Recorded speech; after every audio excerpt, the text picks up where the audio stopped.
There is a photograph in half the American homes of anyone over 60, a 21-year-old bride in a white lace veil, her jet black hair piled high, standing under the chandelier of a Las Vegas hotel suite and looking up at her groom like he was the sun and the moon at the same time. The groom was 32. He was the king of rock and roll. He was, in that 8-minute ceremony on May 1st of 1967, the most famous man on the planet. And America decided, before the couple even walked out of that suite, that this was the fairy tale of the century. 10 years later, the king was dead on the tile floor of a Memphis bathroom. He was 42. When the lab ran his blood, they counted 14 different drugs in it. Codeine at 10 times a normal therapeutic dose, morphine, Quaaludes, Valium. Every pill a doctor could legally prescribe and half a dozen he shouldn't have. And the woman in the lace veil, the woman everyone still pictures standing at his bedside, she wasn't in the mansion. She wasn't in the city. She had walked out 5 years earlier with a suitcase and the little girl he had given her, and it would take almost half a century for what she really knew about the man she had married to finally reach daylight. Because she hadn't been a bride. She had been a project. He had chosen her out of a rented living room in a small German town when she was 14 years old. He had spent the next 9 years dyeing her hair the exact shade of his own, picking out her dresses, handing her amphetamines to keep her awake, and sleeping pills to knock her back down. Building, out of a ninth grader with dark eyes, the woman he needed her to be. What the world was sold as a royal wedding was the finished product of a 9-year experiment. And when the experiment finally failed, when the girl became an adult with an opinion of her own, the king did not survive her leaving. This is the marriage of Elvis and Priscilla Presley, and almost none of it, from the wedding photograph to the funeral procession, is what you were told. America decided the wedding was the marriage. It wasn't. The real marriage started 9 years earlier, in the living room of an American house in a small West German town. And it started with what can only honestly be called an audition. Remember the name of the man who set that audition up? Cary Grant, a married U.S. Air Force serviceman, a friend of Elvis's inner circle, the one who drove a ninth grader through the German countryside to a soldier's rented house on a Sunday afternoon in September. In 38 years, Cary Grant will try to sell his own version of what happened next, and Priscilla will spend the rest of her life calling him a liar. For now, he's just a man in a uniform, driving a 14-year-old girl to meet the most famous man on the planet. Elvis Aaron Presley was born January 8, 1935, in a 2-room shotgun house in East Tupelo, Mississippi. His father and grandfather and uncle had built the house themselves. His mother, Gladys, was 22 years old, and she had been in labor for hours. Around 35 minutes before Elvis was born, she delivered his twin brother, Jesse Garin, stillborn. Elvis grew up alone in a family that could not afford the $15 delivery fee. The neighbors supplied diapers. When he was 3 years old, his father, Vernon, was sent to Parchman Penitentiary for 8 months for altering a check, and the family lost their home. There is a photograph of Elvis and Gladys from that year. She looks decades older than she is. He is holding on to her hand like it might disappear. In 1948, the family moved to Memphis and into public housing at Lauderdale Courts. He graduated from Humes High School in 1953. He was still a nobody. He was still the poorest kid in every room he walked into. And he still, when nobody was watching, went home to his mother. Priscilla Ann Wagner was born 10 years later, May 24, 1945, a naval hospital in Brooklyn, New York. Her biological father was a Navy pilot named James Wagner. 6 months after Priscilla was born, his single-engine plane went down. He never met his daughter old enough to be remembered. 3 years after that, her mother married an Air Force officer named Joseph Beaulieu, who adopted Priscilla and gave her his name. He was the only father she would ever know. Nobody told her about the first one for years. 2 children, born a decade apart, carrying the same wound in different shapes. The ghost of somebody who was supposed to be there and wasn't. For Elvis, that ghost was his twin brother. Stop and think about what that does to a boy. He would spend the rest of his life, by his own account and the account of the people closest to him, feeling like he was supposed to have been too. His attachment to his mother was, in a way that even the people who loved him found hard to describe, absolute. When he shipped out to Germany with the army in 1958, Gladys tried to hide the fact that she was dying. On August 14th of that same year, in a Memphis hospital, her heart gave out. She was 46 years old. Elvis was on emergency leave when he got the news. He sat on the front steps of the family's new home for hours. He would not eat. He would not sleep. He would not, at first, let them close the coffin. Photographs from that week show a man who had just been the biggest star in the world and now looked 20 years older than he was. Something in him did not come back from that. Not really. For the rest of his life, when he was alone in a hotel room, the light stayed on. He did not sleep in the dark. His inner circle knew. His girlfriends knew. It was one of the small, sad, permanent things that Gladys's death did to him. And it was the first shape of the wound Priscilla would later be asked, without being told, to try to fill. For Priscilla, the ghost was a face in a photograph her mother had hidden away. She discovered it as a child, the man who was really her father. Her mother told her never to speak of it, and so a little girl became the keeper of a secret about her own identity. Her family moved constantly. Connecticut, New Mexico, Maine, Texas, and then, in 1959, to Wiesbaden, West Germany. She was 14 years old, and everything she thought she knew about who she was and who her family was had begun, quietly, to come apart. Elvis found the way out of his grief before he found the way out of Tupelo. It was music. Sam Phillips at Sun Records in Memphis, July 5th, 1954. He was 19 years old. He walked in to cut a record for his mother. The song was called That's All Right. It went out over Memphis radio, and by the end of that month, a 19-year-old truck driver was a regional star. By November of 1955, RCA had signed him for a then unprecedented $35,000. His first single for them was called Heartbreak Hotel. It went to #1 in the country. He never really stopped being #1 after that, not for the next 21 years. By the time Gladys died in 1958, he had already sold more records than any solo artist in American history. Priscilla's escape looked different. Priscilla's escape was a Sunday afternoon at the Eagles Club in Wiesbaden, where she was allowed to sit for a few hours after school. That's where a man named Curry Grant noticed her. He asked if she wanted to meet Elvis Presley. She was 14 years old. It happened on a Sunday afternoon in September of 1959. A small West German spa town called Bad Nauheim, the kind of place where American soldiers rented houses that looked, from the outside, like the ones they had left back in Ohio or Tennessee. And in one of those rented houses, on a quiet residential street, the 24-year-old, who had been the most famous man on the planet for 3 years, was waiting for a car to pull up. Picture it, a 9th grader in a sailor's dress, her hair in a bow, escorted by a married Air Force man through a living room full of soldiers. And there, sitting on the couch, is the 24-year-old who has, for the last 3 years, been the most famous man on the planet. His mother has been dead for 13 months. He is grieving, and he is alone, and he is a soldier in a strange country. And into that room walks a girl with dark eyes, who reminds him, at least a little, of the mother he lost. He sings for her, he plays piano, he walks her to the door, and when he calls her stepfather to ask if he can see her again, the answer is yes. Her stepfather says yes because Elvis promises there will be chaperones. Elvis promises he will be respectful. Elvis is 24 years old, and Priscilla is 14 years old, and he is promising an Air Force captain that his intentions are honorable. I'll be honest, this is the part that even the most measured, careful accounts of their lives cannot quite tidy up. You can attribute the meeting to grief and loneliness. You can attribute it to the era, when a decade's age difference in a courtship raised fewer eyebrows than it should have.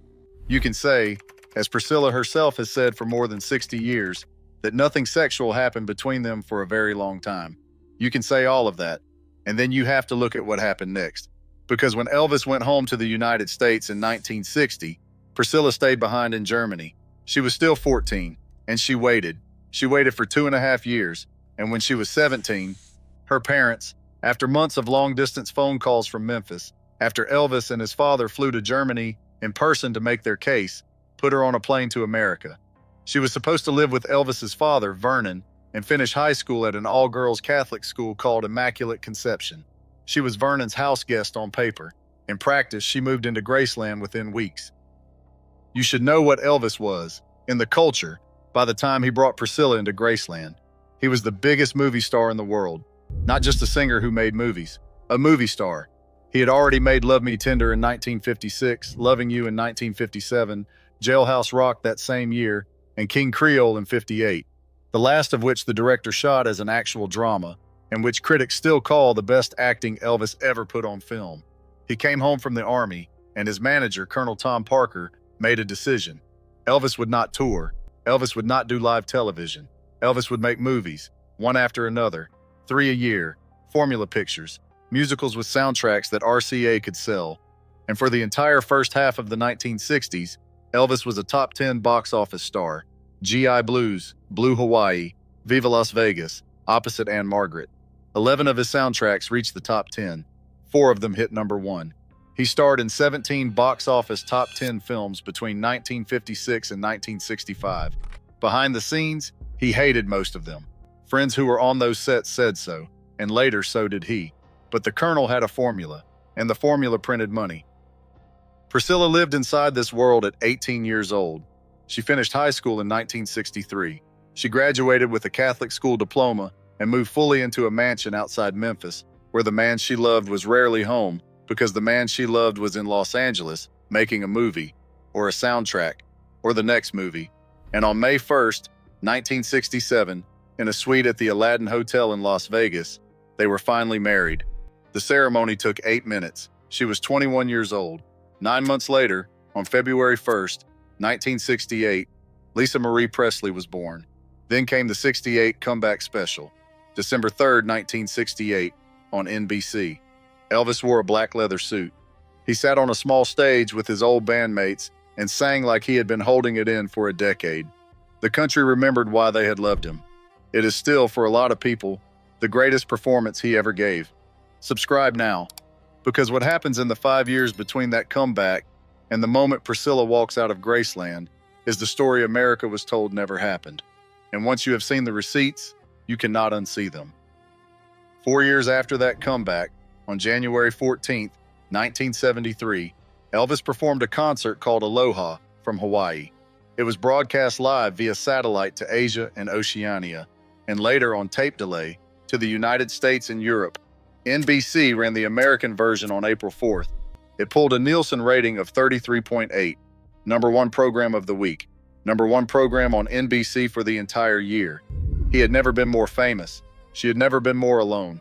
For 50 years, one of the numbers Colonel Parker put in the press about Aloha from Hawaii was this: 1.5 billion viewers.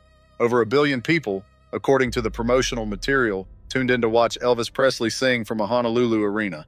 It wasn't true. It was, in fact, not remotely close to true. That 1.3 billion figure that got repeated in every documentary and every commemorative reissue for the next 4 decades was, if you actually do the arithmetic, simply the combined 1973 populations of the 38 countries that might have aired the tape. It counted everyone in every country, whether they watched or not, whether they had a television or not, whether the broadcast reached them or not. The real number was probably closer to 150 million, which is a spectacular audience, which is more people than watched almost any single event of that decade. But it isn't 1 billion, and the reason the Colonel sold 1 billion was the same reason he had sold every number he had ever inflated, because the illusion was the product, and the man at the center of the illusion was, at that exact moment, disappearing. That is the whole story of the marriage in miniature. The public got the billion. Priscilla got what was left. You should know what living inside Graceland actually looked like for the woman who lived there. By her own account, in a memoir she wrote in 1985, he chose everything. Her hair had to be jet black, the exact shade of his own. Her makeup had to be heavy. Her clothes had to conform to his taste. In that memoir, and again in a magazine essay she published the same year, she wrote a single sentence that has never gone away. He molded me into his woman. He gave her pills, amphetamines to keep her awake through the nights he wanted her awake, sleeping pills so she could rest when he was gone. She was 17 years old the first time she took them. Picture what her days looked like. A 20,000 square foot mansion outside Memphis, green shag carpet, mirrored ceilings, 3 television sets on in the living room at the same time because he liked them that way, staff in the kitchen at all hours, and in the middle of it, a teenage girl with her jet black hair set, her makeup done the way he wanted it, waiting for a phone call from a movie set that might come at 8 in the evening or 4 in the morning or not at all. He, meanwhile, was on the road, or he was in Hollywood, or he was, and this she found out slowly and then all at once, with Anne Margaret. Priscilla was, by her own admission, terrified of Anne Margaret. In her memoir, she called her the one woman she truly feared. When Viva Las Vegas filmed in 1963 and 64, the relationship between Elvis and Anne Margaret was, by Anne Margaret's own recollection later, very strong and very intense. Priscilla was 18. She was living in his father's house waiting to be married to a man who wasn't calling her back. I can't tell you what it costs a person to be reshaped from the age of 14. I can only tell you what she did once she was old enough to stop being reshaped. Watch what she did next. She waited 4 more years. She married him. She had his child. She learned to host his parties, entertain his friends, a rotating cast the tabloids came to call the Memphis Mafia. And the whole time, in a way she could barely explain to herself, she was becoming somebody. She was becoming an adult. And the adult she was becoming did not fit into the girl he had spent 9 years designing. She began taking karate lessons. Her instructor was a man named Mike Stone, and in 1971, then again in 1972, she made a decision the 14-year-old at that house in Germany would not have been capable of. In February of 1972, she told Elvis she was leaving. Here's a piece of that conversation that she put in her memoir, that any honest telling of the story has had to reckon with ever since. After she told him, she wrote, "He grabbed her, he forced himself on her, and he said to her, in words she has never taken back, that this is how a real man makes love to his woman." She didn't call the police. She didn't pack a bag that night. She sat on the edge of the bed and waited for morning. And then, over the next several months, quietly, methodically, she left. When she found out that Elvis had threatened, in private, to have Mike Stone killed, a threat his own inner circle spent days talking him down from, she understood what she had escaped. The end came in 3 legal moves, spread across 15 months. Legal separation in July of 1972. Elvis filed for divorce a month later, in August. It was finalized October 9th of 1973. They famously walked out of the Santa Monica courthouse arm in arm. Photographers caught it. The tabloids ran it as proof that the king and his queen were still friends. That was true. It was also the beginning of the end. Because without her, without the woman he had built into a wife, there was nothing left holding him in place. His doctor, from 1967 onward, was a man named George Nicopolis. Everyone called him Dr. Nick. In the courtroom during his 1981 criminal trial, prosecutors would establish the following. In the 31 months before Elvis's death, Dr. Nick prescribed him more than 19,000 doses of narcotics, sedatives, and stimulants. And in the first 8 months of 1977 alone, he prescribed more than 10,000. Amphetamines, barbiturates, narcotics, tranquilizers, sleeping pills, laxatives, hormones. August 16, 1977. It is just after midnight. Elvis has been up playing racquetball with his cousin. He sits down at the piano in the racquetball court, and he plays. One of the songs is Blue Eyes Crying in the Rain. He goes to bed around 7 in the morning. His girlfriend, Ginger Alden, 20 years old, engaged to him since January, is with him. He tells her he is going to the bathroom to read. She wakes up around 2 in the afternoon and finds him. He is on the floor. He is not breathing. Paramedics work on him in the ambulance. The doctors at Baptist Memorial Hospital work on him for another half hour. At 3:30 in the afternoon, they pronounce him dead. He is 42 years old. He is worth, in 1977 dollars, more than any solo entertainer who ever lived. And he is alone in a Memphis hospital room. And Priscilla, 5 years gone, gets the phone call in Los Angeles. She flew home that same night with Lisa Marie. She was 32 years old. Their daughter was 9.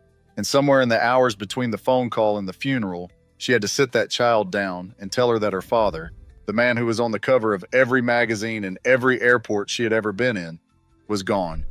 The last person she had ever tried to leave without saying goodbye had done it first.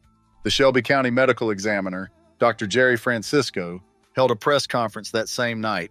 He announced Elvis Presley's cause of death as cardiac arrhythmia, irregular heartbeat, and he said, on camera, that there was no evidence drugs had contributed to the death. Here is what he didn't say.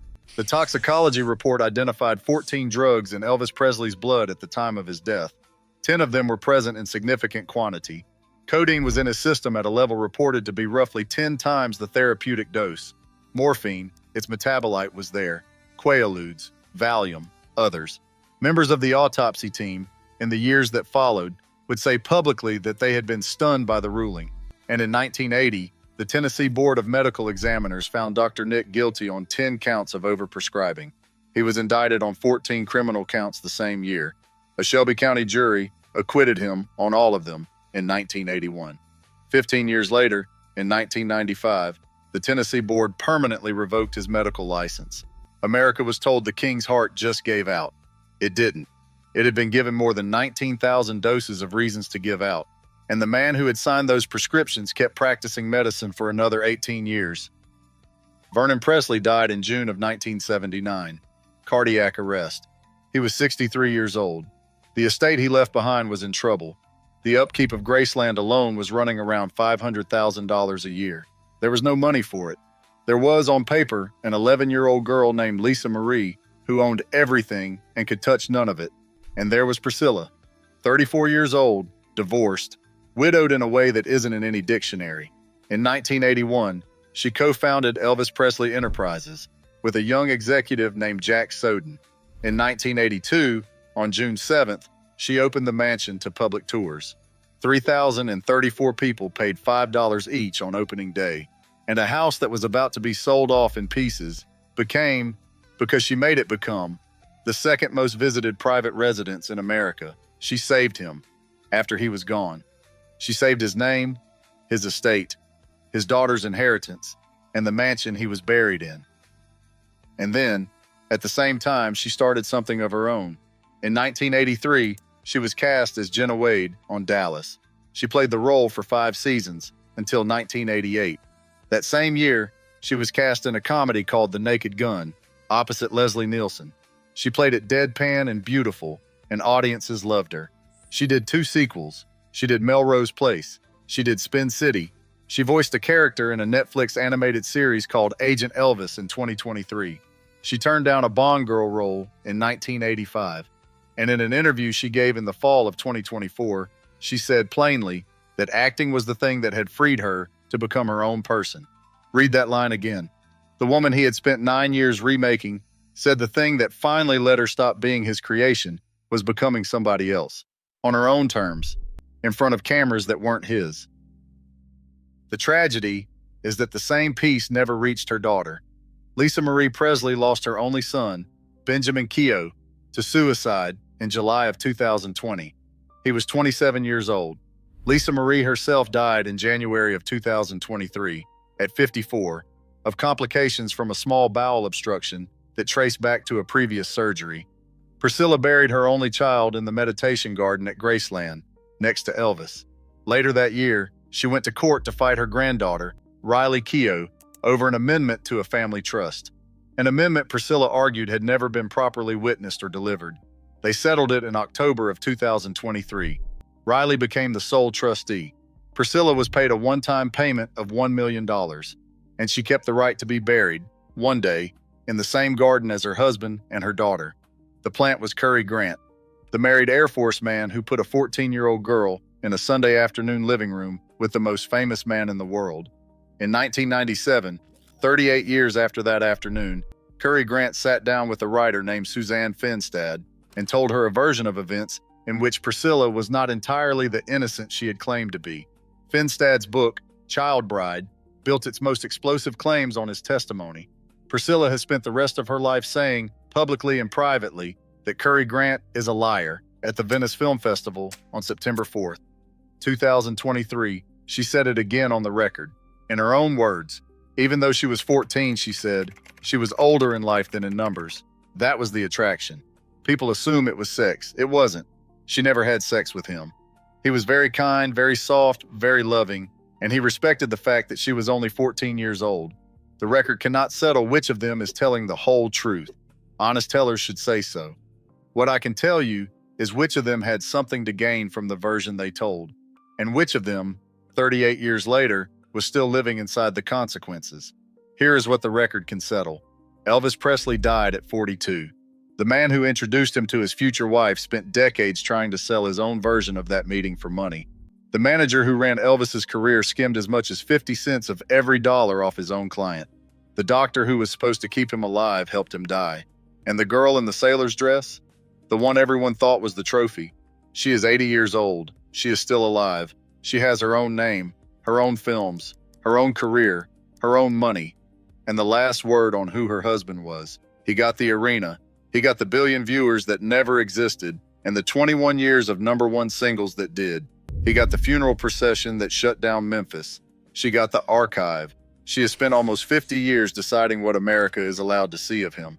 And what America is allowed to see of him, it turns out, has finally started to include the truth. Look at the wedding photograph again. May 1st, 1967. The Aladdin Hotel. She is 21 years old in a lace veil. He is 32 in a black tuxedo. She is looking up at him. He is looking at the camera. Look at who she is looking at. The man who saw her in a rented living room in Germany when she was 14 and decided he could build a wife. Look at who he is looking at. The country that had made him rich. The country he had to keep believing.